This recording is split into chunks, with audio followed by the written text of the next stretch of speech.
Nxënësit maturant të gjimnazeve dhe shkollave profesionale kanë nisur përgatitjet për maturën shtetërore. Sipas udhëzimeve të dhëna nga Ministria e Arsimit, shkollat kanë afishuar të gjitha informacionet përkatëse, ndërsa maturantët janë njohur me datat e zhvillimit të provimeve. Në gjimnazin e qytetit të Gramshit Shefqet Guzi, këtë vit do t'i nënshtrohen provimeve të maturës shtetërore. Kemi filluar me përgatitjet për provimet dhe gjithashtu të maturës synojnë të vazhdojë fakultetin e mjedisit.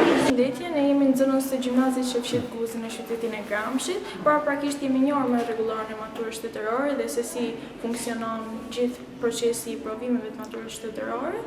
Unë personalisht jam një nxënëse ekselente e këtij gjimnazi dhe synoj që të vazhdoj studimet e larta në Universitetin Politik. Sipas të dhënave nga institucioni arsimor, mbi 70% e maturantëve të këtij viti synojnë të vazhdojnë studimet në arsimin e lartë. Vitin e kaluar, nxënësit maturant të këtij gjimnazi u vlerësuan me një mesatare prej 7.5 pikësh në provimet e maturës shtetërore.